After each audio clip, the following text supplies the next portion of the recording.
जय माता की दोस्तों, मैं आनंद सांडिल्य आप सभी साथियों का मेरे चैनल पर स्वागत करता हूं, हार्दिक अभिनंदन करता हूं।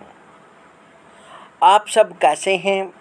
आशा करते हैं साथियों माँ भगवती की कृपा से आप सभी कुशलमय हैं, आनंदमय हैं। आज बहुत ही ज्ञानवर्धक टॉपिक लेकर आपके सामने उपस्थित हुए हैं, क्योंकि काफ़ी बार देखने में आया है कि श्रापित कुंडलियाँ होती हैं।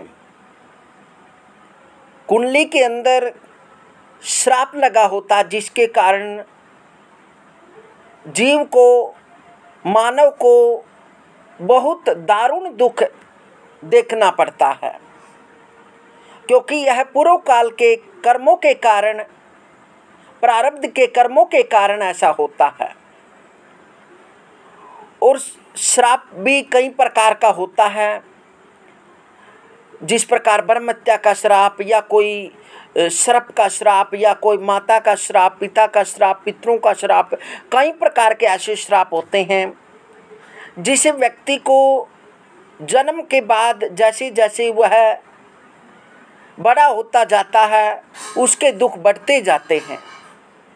तो आप आज उसी विषय पर बात करेंगे कि कुंडली के अंदर किस प्रकार देखें कि यह कुंडली श्रापित है, और यदि कुंडली श्रापित है तो उसका क्या उपाय करें। ऐसे अचूक उपाय भी बताएंगे जिसे आप करके जो आपकी कुंडली के अंदर श्राप दोष है वह दूर हो जाता है। जो साथी इस चैनल पर नए हैं, कृपया चैनल को सब्सक्राइब कर लें, वीडियो को लाइक करें और अंतिम तक जरूर देखें। तो आइए जानते हैं श्रापित कुंडलियाँ कैसे होती हैं और किस प्रकार श्रापित कुंडलियाँ हमारे जीवन में दारुण दुख देती हैं। श्रापित कुंडली के आधार राहु केतु ही हैं। 14 प्रकार के श्राप बताए गए हैं। पितृ श्राप, नंबर 2 प्रेत श्राप, नंबर 3 मातुल श्राप और पत्नी श्राप, भ्राता श्राप, ब्राह्मण श्राप, सर्प श्राप आदि का वर्णन किया गया है। महर्षि भृगु ने भी भृगु सूत्र में इन शापों की पुष्टि की है। इन शापों की वजह से जातक की उन्नति में अनेकानेक प्रकार की बाधाएं उत्पन्न होती हैं और उसे किए गए पुरुषार्थ का फल नहीं मिलता।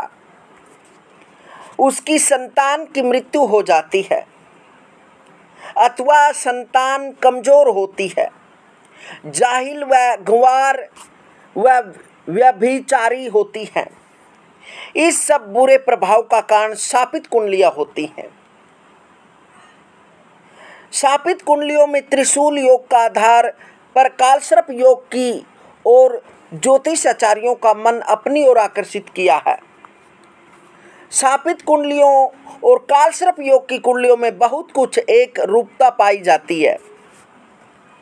जन्म कुंडली में किसी भी भाव में राहु सूर्य या राहु मंगल या राहु बुध या राहु गुरु या राहु शुक्र या राहु शनि, इनमें से एक भी योग हो तो ऐसी जन्म कुंडली शापित कुंडली मानी जाती है।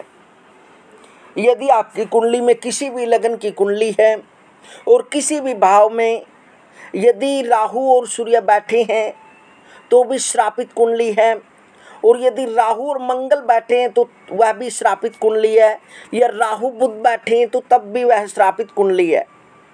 यदि राहु गुरु हैं तब भी वह श्रापित कुंडली है, राहु शुक्र हैं तब भी, और राहु शनि हैं, इनमें से एक भी योग हो तो ऐसी जन्म कुंडलियाँ श्रापित कुंडली मानी जाती हैं।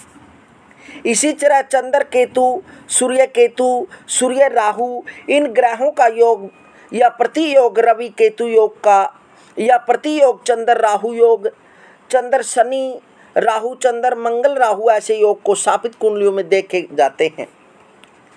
जब सभी ग्रह राहु केतु के मध्य कैद हो तो पूर्ण कालसर्प योग बनता है। यदि एक भी ग्रह राहु केतु की कैद से बाहर हो तो इसको छाया काल सर्प योग कहते हैं। जैसे वृष, मिथुन, कन्या, तुला, मीन लग्न के जातकों को काल सर्प योग अधिक पीड़ित करता है। यदि आपकी कुंडली वृक, मिथुन, कन्या, तुला, मीन लग्न की है तो ऐसी कुंडलियों में काल सर्प योग बहुत अधिक पीड़ा देने वाला होता है। शेष लग्न के जातकों को इतनी अपेक्षाकृत कम पीड़ित करता है। काल सर्प योग से पीड़ित जातक को सपने में सर्प दिखाई देते हैं। वह नींद में घबराकर चौंक कर उठ जाता है, भय से कांपने लगता है, पसीने से तर बहतर हो जाता है, उसे नज़र ज़्यादा लगती है तथा टोने टोटकों का भी उस पर जल्दी ही प्रभाव पड़ता है। उसके मन में बहसा बना रहता है, शरीर कांपने लग जाता है, हृदय की धड़कन बढ़ जाती है। वह हर समय भयभीत सा रहता है और उसको हर समय ऐसा लगता है कि आपके पास कोई छाया रहती है, या फिर हर समय उसको सर्पों का भय रहता है। और ऐसे व्यक्ति पर नज़र दोष, टोना टोटका जल्दी से लगता है। ग्रहों के गोचर भ्रमण का फलित ज्योतिष में सर्वाधिक महत्व है। जब काल सर्प योग से पीड़ित जातक की जन्म कुंडली में गोचर भ्रमण से राहु केतु छठे, 8वें, 12वें स्थान में भ्रमण करता है, अथवा राहु केतु की अंतरदशा, प्रंतरदशा या सूर्य चंद्र की दशा, अंतरदशा, प्रंतरदशा में काल सर्प योग के प्रमाण तेजी के साथ अनुभव में आते हैं। यह समय जातक के लिए बहुत पीड़ा कारक होता है। वैसे राहु केतु का ग्रहण दोष इतना भय देने वाला व इतना कष्टदायी नहीं होता। यदि कुंडली के अंदर ऐसा योग बना हुआ है, यदि राहु केतु छठे भाव में बैठा है, या फिर राहु केतु 8वें भाव में बैठा है, या राहु या केतु इनमें से कोई एक ग्रह, क्योंकि यह एक दूसरे के सप्तम दृष्टि में रहते हैं। यदि राहु लग्न में है तो केतु सप्तम भाव में बैठता है, यदि राहु द्वितीय भाव में तो केतु अष्टम भाव में बैठता है, यदि राहु तृतीय भाव में तो केतु नवम भाग्य स्थान पर बैठता है। जब छठे, 8वें या 12वें स्थान में भ्रमण करता है तो राहु केतु की प्रंतर दशा या सूर्य चंद्र की दशा, अंतरदशा, प्रंतर दशा में काल सर्प योग के प्रमाण का अनुभव ज़्यादा होता है। उसको इस समय जब गोचर काल में ऐसा होता है तो उस समय जातक को या जातिका को बहुत ज़्यादा पीड़ा होती है। ब्रह्मांड में जिन ग्रहों को हम अपनी आंखों से देख सकते हैं उन्हें तारा ग्रह कहते हैं। जिन्हें हम अपनी आंखों से नहीं देख सकते उन्हें छाया ग्रह कहते हैं। सूर्य एवं चंद्रमा के भ्रमण वृत्त के पास 2 संपात बिंदु होते हैं। इन दोनों बिंदुओं को ज्योतिष शास्त्र में ग्रहों का स्थान दिया गया है। ऊर्ध्व बिंदु को राहु और अर्ध बिंदु को केतु नाम दिया गया है। सूर्य एवं पूर्णिमा के चमकदार पूर्ण चंद्र को ग्रहण लगता है। इनके प्रमाण अशुभ होते हैं और वे सटीक भी होते हैं। जन्म कुंडली में सूर्य एवं चंद्र के साथ राहु या केतु एक ही भाव में होने पर ग्रहण जैसी स्थिति बनती है। ऐसी जन्म कुंडली वाले जातक को इस ग्रहण के अशुभ परिमाण भोगने पड़ते हैं। राहु केतु के साथ रहने वाले चंद्र या सूर्य के अंश से 7 अंश में अधिक हो तो अशुभ परिमाण की तीव्रता में कमी आती है। कई बार राहु के साथ सूर्य या फिर चंद्रमा बैठता है तो ऐसे योग को ग्रहण दोष मानते हैं। और ग्रहण दोष जब होता है तो व्यक्ति को, यदि राहु के साथ सूर्य है तो कहीं ना कहीं पिता संबंधित दिक्कत या फिर स्वास्थ्य संबंधी दिक्कत, या फिर यदि चंद्रमा के साथ है तो माता को दिक्कत, या फिर उसको अनेक प्रकार से चेस्ट संबंधी दिक्कत हो जाती है। राहु केतु की तुलना सर्प सांप से की जाती है। इनमें राहु सर्प का मुख या केतु पुंज मानी जाती है।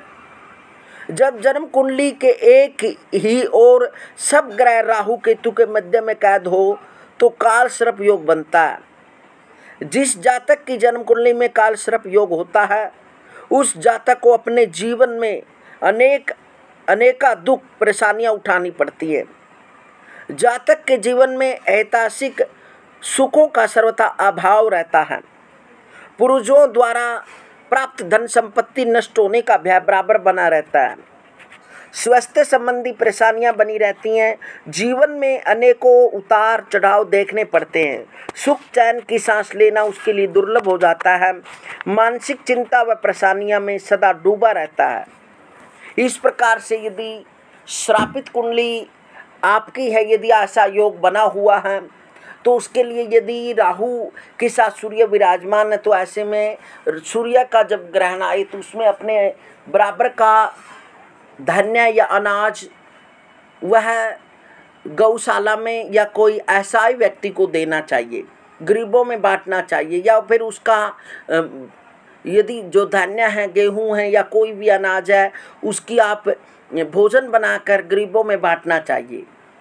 यदि चंद्रमा से लगा हुआ तो चंद्र ग्रहण में ऐसा उपाय करना चाहिए और उसको विशेषकर दूध या चावल का दान अवश्य करना चाहिए। या फिर चावल बराबर अपने बराबर के तोलकर या किसी धार्मिक स्थल पर या गरीबों में बांट देना चाहिए, या तीर्थों पर बैठे गरीबों को ऐसा व्यक्तियों को भोजन कराना चाहिए। जो ऐसा करता है उसके अवश्य जो कुंडली के अंदर श्राप हैं वो दूर हो जाते हैं। साथियों, यह जानकारी आपको कैसी लगी? आशा करते हैं इस जानकारी से आप प्रसन्न हैं। यदि आप कोई प्रश्न पूछना चाहते हैं, कोई आपका सवाल पूछना चाहते हैं, तो हम आपके सवाल का उत्तर देने का प्रयास करेंगे। मिलते हैं साथियों अगली वीडियो में, तब तक हरि ओम।